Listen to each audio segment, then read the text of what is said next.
بے پردگی بے حیائی کا یہ عالم ہے۔ ہم بچپن میں دیکھتے تھے کہ خواتین اول تو دن میں نکلتی نہیں تھی، شام کے وقت کہیں جانا ہوتا تو شام کے وقت جاتی تھی، اور اگر کوئی ضروری کام ہوتا تھا تو رکشے والے کو بلایا جاتا تھا، وہ رکشہ تلاش کیا جاتا تھا جس کے پاس پردہ بھی ہو۔ سائیکل رکشے ہوا کرتے تھے، اور اگر کسی کے پاس پردہ نہیں ہوتا تھا تو وہ رکشے کو قبول نہیں کیا جاتا تھا۔ خاتون رکشے میں بیٹھتی تھی، اس کے بعد سامنے پردہ لگایا جاتا تھا۔ یہ تھی حیا پہلے۔ اب کا معاملہ یہ ہو گیا، یہ تو رکشے میں بیٹھنے کا معاملہ تھا، دکان پر ہم کو کوئی خاتون نظر نہیں آتی تھی۔ آج معاملہ یہ ہے کہ دکانوں پر، کسی بھی دکان پر برقعے ہی برقعے ہم کو نظر آ رہے ہیں۔ یہ ہمارا مسلم معاشرہ ہو گیا۔ ایسا کیسا ہے مسلم معاشرہ؟ یہ تو نمونہ ہونا چاہیے دنیا کے لیے۔ کیا ہم یہ نمونہ پیش کر رہے ہیں؟ اور اس سے بڑھ کر بری بات یہ ہے کہ ہمارے بڑے، یا یہ کہ جانے والے جو دکانوں پہ جانے والے برقعے ہیں، ان کے شوہر کیا کرتے ہیں؟ کہاں ہیں؟ غیرت ہماری بالکل مر گئی۔ کوئی عورت کسی غیر سے بات کرے تو مرد کو پہلے غصہ آتا تھا، آدمی قتل کر دیتا تھا غصے میں، اور آج یہ ہے کچھ بھی کرو کچھ بھی نہیں ہو رہا ہے، تو غیرت مر گئی بالکل۔ دوستوں اور بزرگوں، یہ حالت ایسے مقام پر آ گئی ہے کہ کہیں ایسا نہ ہو کہ اللہ تبارک و تعالیٰ کا غضب نازل ہو جائے۔ علماء فکر مند ہیں، اور یہ بات بھی آپ ذہن میں رکھیں، اکابر علماء اس بات کو محسوس کر رہے ہیں، قوم کو جگایا جائے، ورنہ آگے کے جو حالات ہیں وہ حالات بہت خطرناک ان کو نظر آ رہے ہیں۔ اللہ والے ہیں، اللہ کی طرف سے ان کو بتایا جاتا ہے، وہ بول رہے ہیں۔ اس بات کو سمجھنا بے انتہا ضروری ہے۔ اول یہ کہ اعمال ہمارے کچھ بھی نہیں ہیں، نماز مل گئی پڑھ لیے، دل بولا پڑھ لیے، ٹائم نہیں ملا پڑھنے کی ضرورت نہیں ہے۔ نماز کا تو یہ حال ہے۔ تلاوت کا تو معاملہ یہ ہے، پہلے ایسا ہوتا تھا ایصال ثواب کے لیے تو کم سے کم قرآن پڑھا جاتا تھا، اب تو ایصال ثواب کے لیے بھی قرآن نہیں پڑھا جاتا ہے، قرآن سے اتنی دوری ہو گئی۔ تو پھر حال کیسے ہوگا؟ دھوکہ دہی، جھوٹ، عیاری، مکاری، اور بظاہر نیکی لیکن دل کے اندر چوری جو چھپی ہوئی ہے۔ دوستوں اور بزرگوں، اللہ تبارک و تعالیٰ تو ساری چیزیں دیکھ رہا ہے۔ اللہ سے کوئی چیز پوشیدہ نہیں ہے، کوئی چیز چھپی ہوئی نہیں ہے، اللہ تبارک و تعالیٰ دیکھ رہے ہیں۔ قرآن مجید کے اندر کئی واقعات پچھلی قوموں کے بیان کیے گئے ہیں عذاب کے، کہ قوموں پر عذاب آئے ہیں، تو کیوں عذاب آئے ہیں؟ نافرمانی کی وجہ سے عذاب آئے ہیں۔ ایسا نہیں ہے کہ جو ہے یوں ہی عذاب دے دیا گیا۔ قرآن مجید میں ایک جگہ فرمایا گیا ہے، فَلَمَّا عَتَوْا عَمَّا نُهُوا عَنْهُ قُلْنَا لَهُمْ كُونُوا قِرَدَةً خَاسِئِينَ۔ جن چیزوں سے ان کو منع کیا گیا تھا وہ اس کی نافرمانی انہوں نے کی، تو ہوا کیا؟ قُلْنَا لَهُمْ كُونُوا قِرَدَةً خَاسِئِينَ، تو ہم نے ان سے کہا کہ ذلیل بندر بن جاؤ۔ اللہ تبارک و تعالیٰ قرآن مجید میں یہ بتا رہے ہیں کہ پچھلی امتوں میں ایسا ہوا ہے، جن چیزوں سے ان کو منع کیا گیا تھا وہ نہیں رکے تو اللہ تبارک و تعالیٰ کی طرف سے عذاب ان پر نازل ہو گیا۔ آج معاملہ یہ ہے کہ ہمارا گھر والوں پر، گھر کے افراد پر کوئی کنٹرول ہی نہیں رہا۔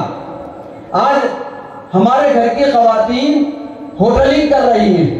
کتنے واقعات ہیں جو ہمارے شہر کے باہر جو ہوٹلیں تھی وہاں پر ہمارے گھر کے خواتین ہوٹلنگ کرنے کے لیے جاتی تھی. کیا بات ہے؟ شرم حیا کچھ نہیں ہے، نہ ان کو شرم حیا آ رہی ہے اور نہ ہمارے مردوں کو جو ہے کوئی شرم حیا باقی رہی. ایسی بے شرمی کا عالم اگر ہو تو آپ بتائیں کیا یہ اسلامی تعلیمات ہیں؟ کون سا عمل ہے جو نبی کے عمل سے ہمارا عمل مل رہا ہے؟ لقد کان لکم فی رسول اللہ اسوۃ حسنہ کہا گیا ہے. آگے فرمایا گیا من کان یرجو لقاء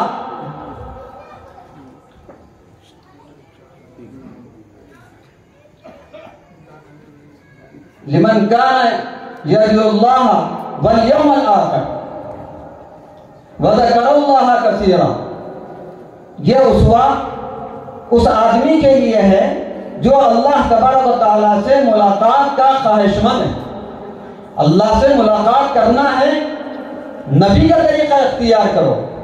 اسی طرح آخرت کے ثواب کی امید ہے، نبی کا طریقہ اختیار کرو. ذکر اذکار کرتے ہیں، بہت کثرت سے کرتے ہیں. ذکر و اذکار کا فائدہ اسی وقت ہوگا جب نبی کے طریقے پر آپ چلیں گے. یہ معاملہ ہے. اور آج تو ہمارے معاشرے کا یہ حال ہے کہ نہ نوجوان کنٹرول میں ہے، نہ نوجوان لڑکیاں کنٹرول میں ہیں، نہ بوڑھی عورتیں ہمارے کنٹرول میں ہیں. کوئی معاملہ جو ہے ہمارے معاشرے میں کنٹرول کا رہا ہی نہیں.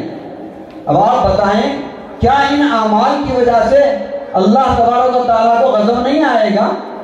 کیا یہ اعمال دیکھ کر اللہ تبارک و تعالیٰ بارش برسائیں گے، رحمت نازل کریں گے اور چین و سکون دیں گے؟ یہ ہماری بھول ہے.